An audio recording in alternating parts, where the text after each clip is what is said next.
Hello again. Well, here we are. We're going to do Unit 1, the third part of Unit 1. This is on medication safety. We're going to do one more time with 5 rights plus 5. When we get to that, there's one thing you want to know.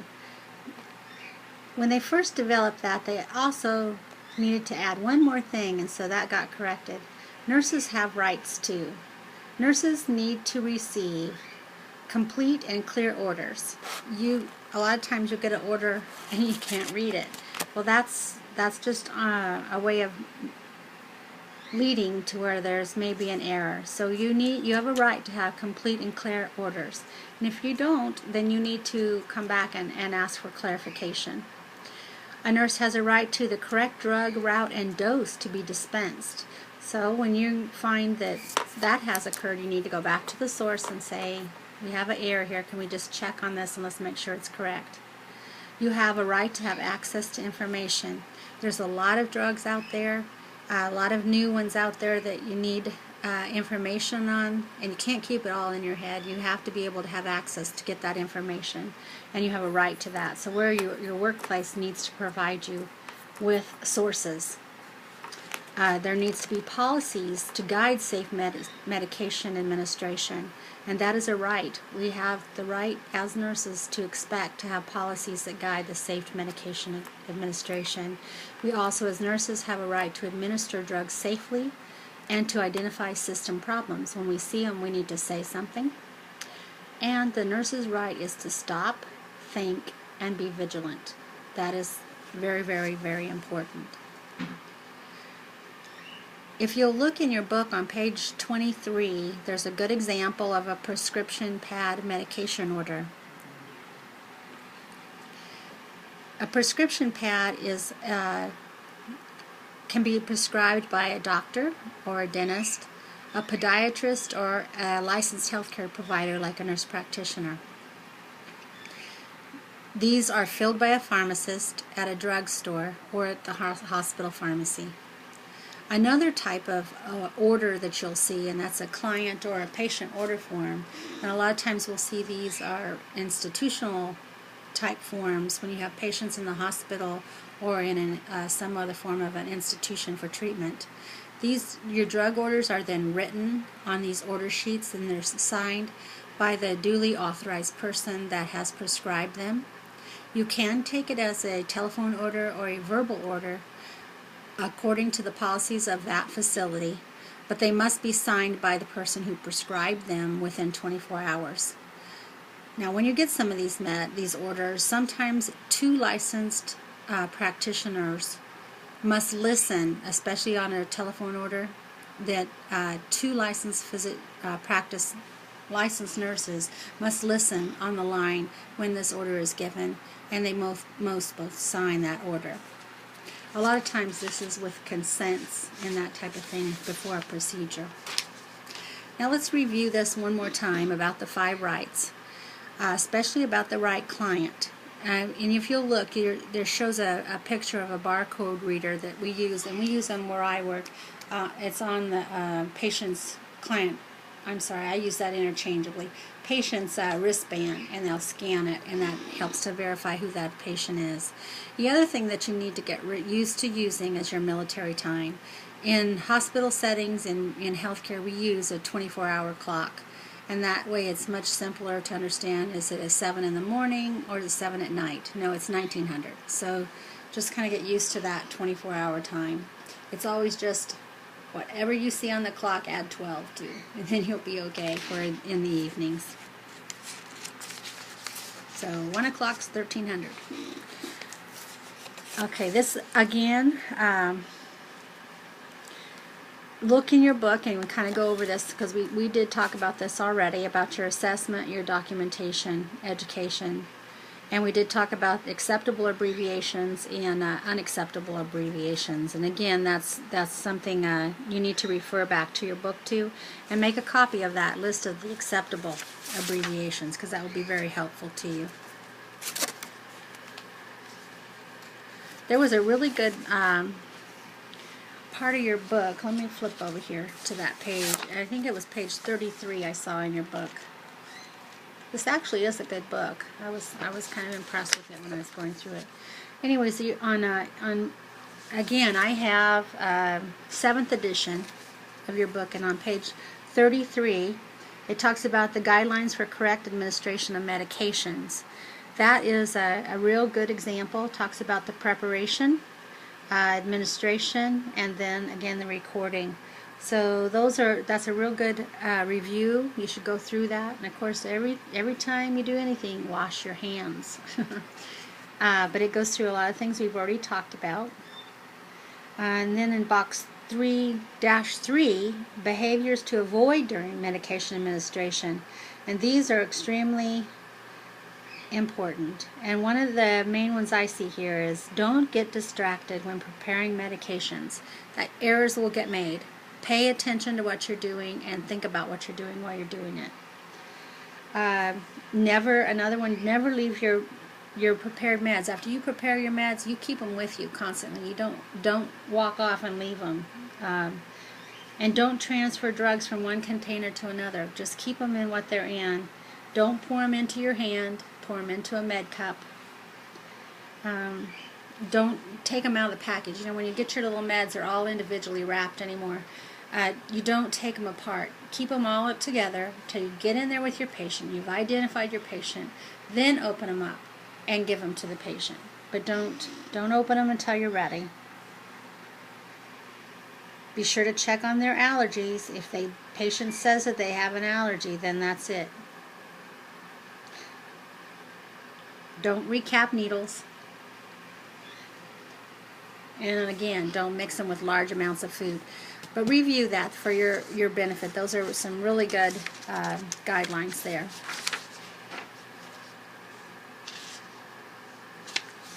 Okay, we talked about that. And then about the safety and medication administration. Again, we're looking at accuracy of that patient's identification, the ability of the patient to communicate effectively, both listening and understanding, and being able to talk back with you and about things. Active involvement of the patient, that's always very critical. If they're unable to, then if you got active involvement with the significant others within the family. And then also identify safety risks inherent in certain patient populations. Example, in children, some of the safety risks with the safety caps, you know, getting into meds that they shouldn't and all. So think about those things.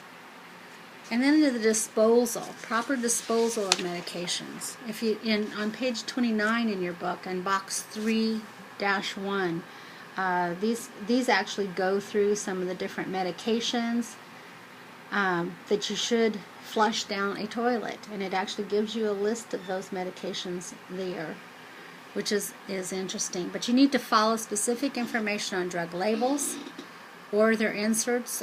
Don't flush drugs down unless it's specifically instructed to have that happen. You shouldn't transfer a drug from an original container to an undesirable substance. There is a drug take-back program that they'll do in the communities. I don't know when it's scheduled for around here. I do know where I came from that they would do that 2 or 3 times a year. That any old drugs, just to get them out of your home, so there was no chance of them being taken, you could just bring them all down and they would destroy them appropriately. Anyways, if there's ever any question, just consult the pharmacist in your facility where you work, or if you're not in that, you can always call a pharmacist. They're always willing to help. Other things, drug errors can occur during administration. They can occur during documentation. We've talked about that. They can occur during dispensing, prescribing, and monitoring. So there are all these little chains, these little nooks in the chains, and we've got to be very careful to make sure that is safety, that there's no break in that chain all the way from the time the med is prescribed to the time the med is given, filled by the pharmacist, then given by the nurse, and taken by the patient.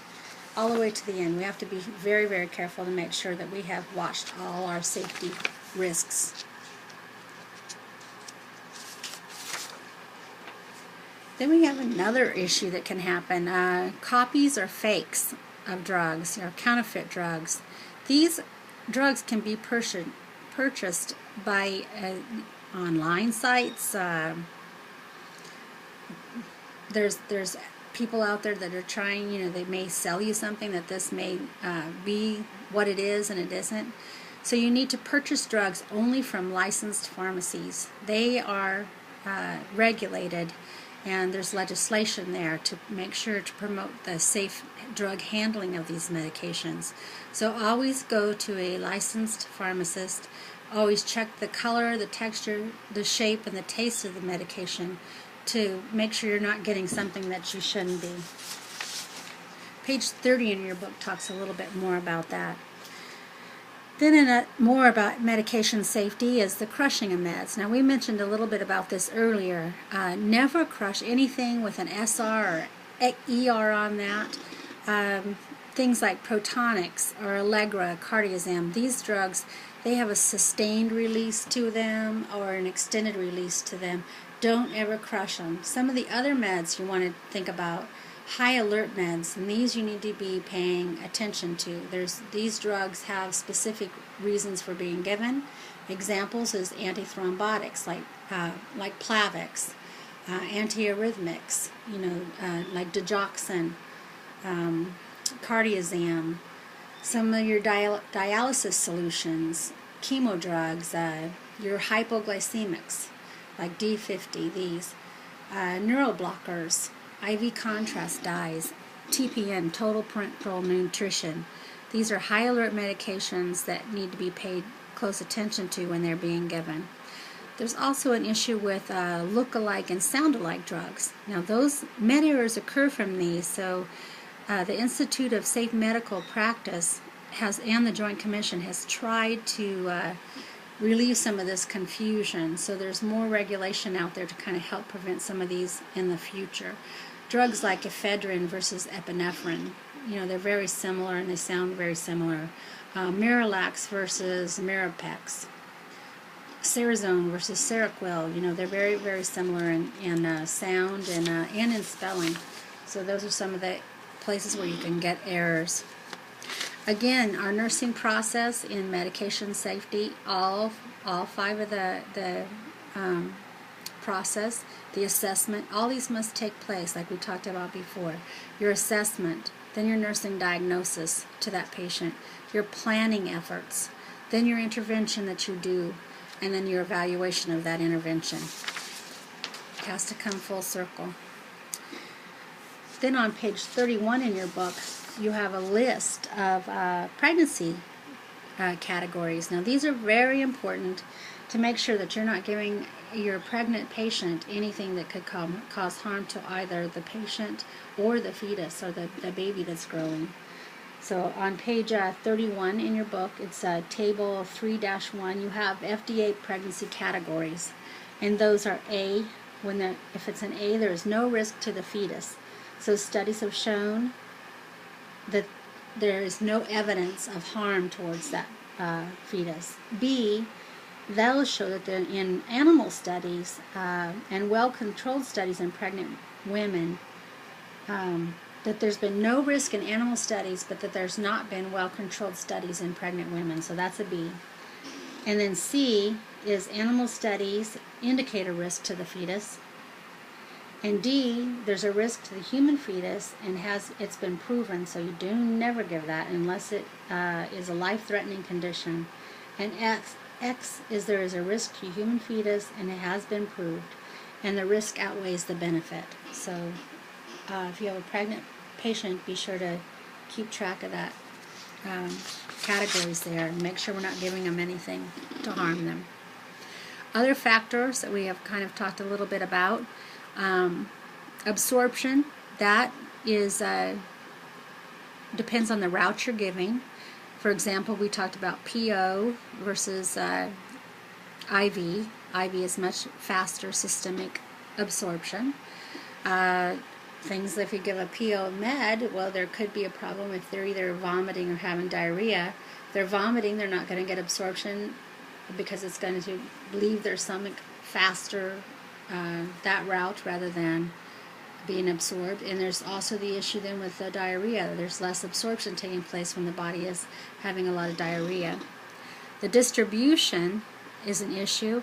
That, again, we're talking about that protein binding. It's the major modifier there. There's many drugs like propranolol. It's a 90% protein bound. So if you don't have enough protein in the system, albumin in the system, then there is an issue with the medications binding to the receptor sites. Another factor is the blood-brain barrier. This barrier only allows lipid-soluble drugs. So drugs like anesthesia drugs, they may pass into the brain. Barbiturates pass well through that blood-brain barrier. And also neoplastic drugs, they do not pass well through that blood-brain barrier. So sometimes it's really hard to get in there and treat like neoplasms within the brain. So if you have a cancerous growth, it's very hard to treat. So there's certain drugs that will work and some that will not. They will not pass through that. Metabolism is an issue. That's that importance of age, because it's the excretion, age, and the body weight of the patient. And one thing you have to remember is that infants have the immature liver and kidney, so they will not excrete as fast, and they won't break down, metabolize the drug as quickly. So, and this is also a problem in older patients. Your elderly, they have decreased liver function, so they're not going to break down the drug as well. And that's just part of the normal aging process, so it's something to think about. And then the toxicity, of course, that's the adverse symptom that occurs at a particular dose. For example, with DIG, that's why we'll do a DIG level periodically to make sure that their digoxin level is not getting too high, because the side effects can be severe. The pharmacogenetics of the medication.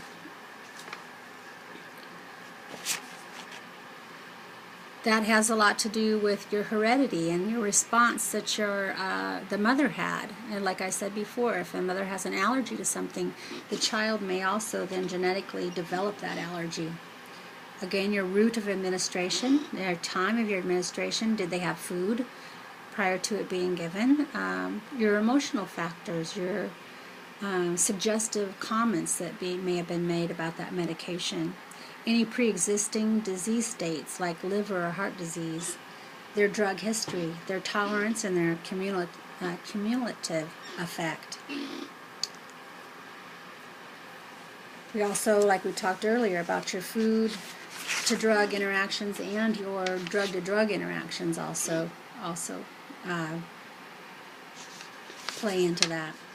All right, we talked about the guidelines for drug administration. Again, see page 33 in your book. That one was real good.